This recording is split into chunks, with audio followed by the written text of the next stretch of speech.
باللہ من الشیطان الرجیم بسم اللہ الرحمن الرحیم۔ دوستو آج ہم بات کریں گے پی 217 صوبائی اسمبلی کا حلقہ ملتان میں، جہاں پر سلمان نعیم مسلم لیگ نون کی طرف سے اور شاہ محمود قریشی کے صاحبزادے مخدوم زادہ زین قریشی پاکستان تحریک انصاف کی جانب سے الیکشن لڑ رہے ہیں۔ ان کی موجودہ پوزیشنز کیا ہیں اور کون کس طرف جا رہا ہے، اس پر ہم آج کچھ گفتگو کریں گے۔ لیکن اس سے پہلے جو موجودہ حکومت میں وزیر اعظم شہباز شریف، جو کہ امپورٹڈ وزیر اعظم کے نام سے مشہور ہیں، اور پی ٹی آئی کی گورنمنٹ اسے امپورٹڈ وزیر اعظم کہتی ہے، تو انہوں نے سب سے پہلے آج جو پاکستان کی تاریخ میں بدترین مہنگائی کا جو سلسلہ شروع ہوا ہے، اس کو آگے بڑھاتے ہوئے ایک ایسا فیصلہ کیا ہے کہ جس سے پاکستان میں بے پناہ مہنگائی آنے والی ہے، اور مہنگائی کا ایک ایسا دور آنے والا ہے کہ غریب آدمی شاید اپنے بچوں کا پیٹ بھی نہ پال سکے۔ کیوں ایسا ہونے جا رہا ہے؟ یہ کیا مقاصد ہیں؟ یہ کن کے؟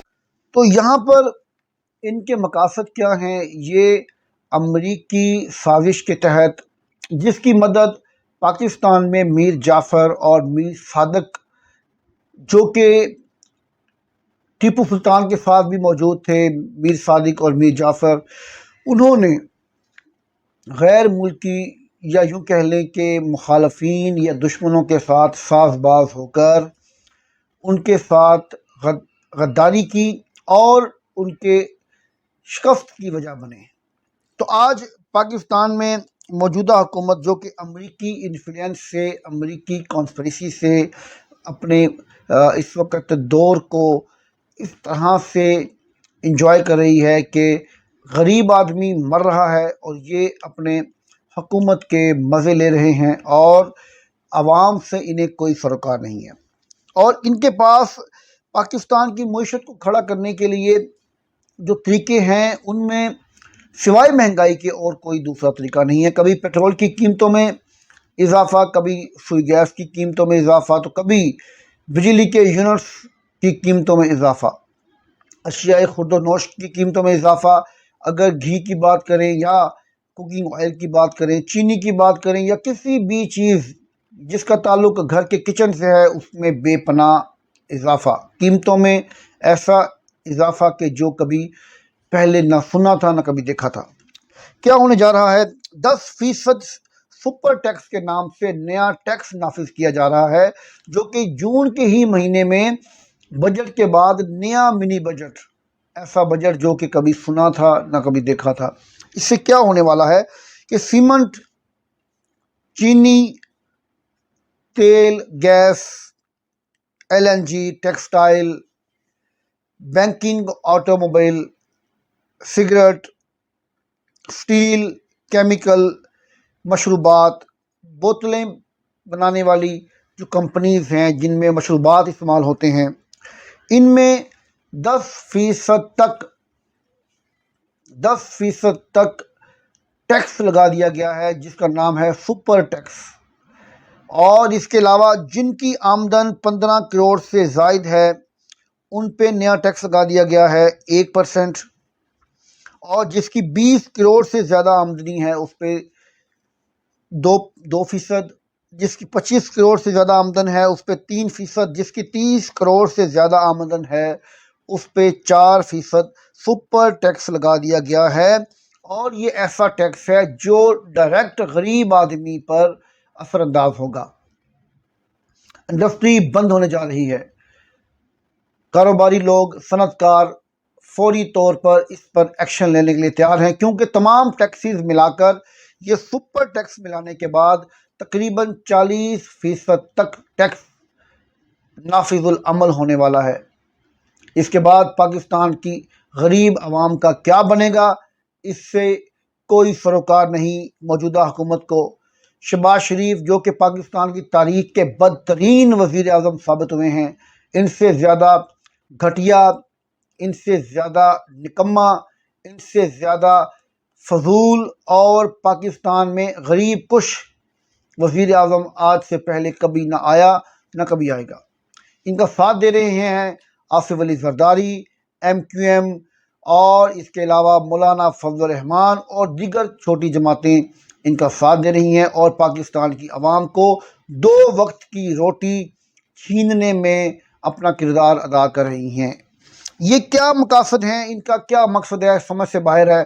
پاکستان میں بدترین مہنگائی کا ایک طوفان آنے والا ہے، اور آنے والے دنوں میں سنا جا رہا ہے کہ 25 سے 35 روپے فی یونٹ فی لیٹر پیٹرول کی قیمتوں میں بھی اضافہ ہونے والا ہے، جس سے پیٹرول کی قیمتیں تقریباً 350 روپے فی لیٹر تک جا پہنچیں گی۔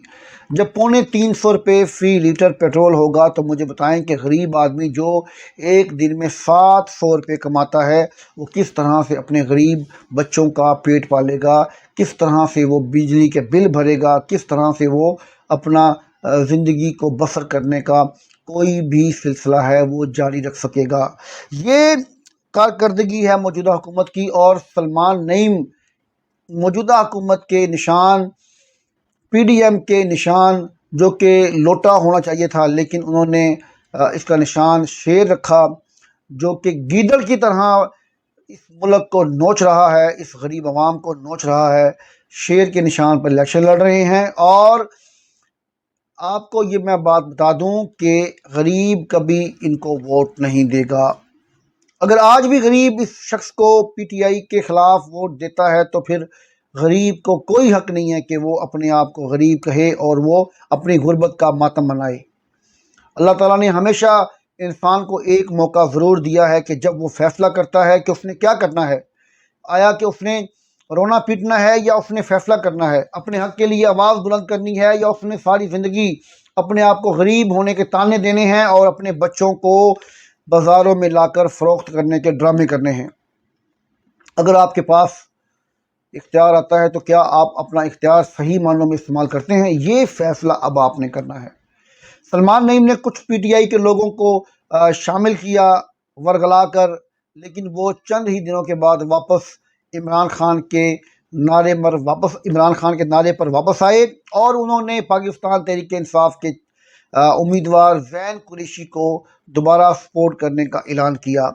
تو یہ ایسی صورتحال بن چکی ہے جس سے پاکستان میں جو ایک ویو ہے مہنگائی کی، وہ دیکھتے ہوئے لوگ جو نون لیگ کی طرف جا رہے ہیں وہ واپسی کا راستہ ناپ رہے ہیں۔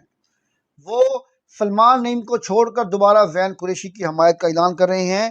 کیوں کر رہے ہیں؟ اس لیے کہ انہیں نظر آ رہا ہے کہ ان کے پاس کوئی مینیفیسٹو نہیں ہے، ان کے پاس کوئی پلان نہیں ہے، اس کے پاس کوئی نظریہ نہیں ہے۔ یہ عمران خان کے پاس اپنے آپ کو لے کر گیا اور کہا کہ میں عمران خان آپ کا سپاہی ہوں، اپنی مراعات لیں، اس نے اقتدار کا جو مزے لیے، لیکن جب وقت آیا تو اس نے اپنے آپ کو لوٹا بنا لیا۔ اور یہاں پر ایک بڑی انٹرسٹنگ بات یہ ہے کہ یہ ترین گروپ میں شامل ہوا، جہانگیر ترین گروپ کے ساتھ شامل ہوا، اور جہانگیر خان ترین سے بھی اس نے ہاتھ کر لیا۔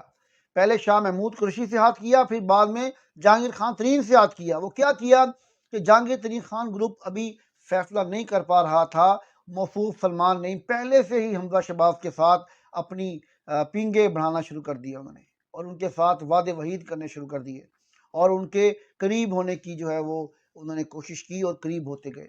ابھی پالیسی ترین گروپ کی کچھ اور تھی، لیکن سلمان نے پہلے سے رابطے کر کے اپنے آپ کو ان کے قریب لانے کی کوشش کی۔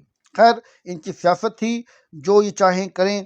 لیکن یہاں پر بڑی انٹرسٹنگ بات یہ ہے کہ جو جماعتیں اس وقت برسر اقتدار ہیں، ان کے پاس کیا منشور ہیں، کیا مقاصد ہے ان کے؟ عوام پریشان ہے، عوام کی سمجھ سے باہر ہے، کیونکہ مہنگائی نے ان کی زندگیوں کو عذاب بنا دیا ہے، عوام کی زندگیوں کو عذاب بنا دیا ہے۔ اور یہ کس منہ سے یہ عوام سے ووٹ مانگنے جاتے ہیں، سمجھ سے باہر ہے۔ لیکن عوام کے پاس یہ حق ہے، عوام کے پاس آج اختیار ہے کہ وہ آج اپنے اختیار کو استعمال کرتے ہوئے فیصلہ کرے کہ اس نے عمران خان کو ووٹ ڈالنا ہے یا انہی چوروں کو ووٹ ڈالنا ہے۔ میں سمجھتا ہوں کہ آپ کا انتخاب عمران خان ہونا چاہیے، آپ کا انتخاب بیٹ کا نشان، بلے کا نشان ہونا چاہیے، کیونکہ عمران خان کی 3.25 سال کی 3.5 سال کی کارکردگی آپ کے سامنے ہے۔ آپ اعداد و شمار کے ساتھ بات کریں اور جائزہ لیں سوچیں سمجھیں کہ جو لوگ 35-40 سال اس ملک میں حکمران رہے، کیا انہوں نے ملک کا بیڑا غرق کیا ہے، یا اس شخص نے جس نے ملک کو سنوارنے کے لیے تنکا اکٹھا کر کے پاکستان کے ریزرو اکٹھے کیے، پاکستان کو مضبوط کرنے کی کوشش کی، اسے صرف 3.5 سال دیے گئے اور اس کو امریکی سازش کے تحت باہر نکال دیا گیا۔ اس نے اپنے آپ کو اقتدار سے ہٹانا تو منظور کر لیا، لیکن امریکہ کی غلامی منظور نہیں کی۔ وہ ہے عمران خان۔ تو میں یہ آج کہوں گا آپ سے کہ آپ خدا را فیصلہ کریں، سوچیں۔ دوستو یہ تھی میری آج کی ویڈیو، امید کرتا ہوں کہ آپ کو پسند آئی ہوگی، اور اگر آپ کو یہ میری ویڈیو پسند آئی ہو تو میرا چینل ضرور سبسکرائب کریں اور میری ویڈیو کو لائک کریں، شیئر کریں۔ شکریہ۔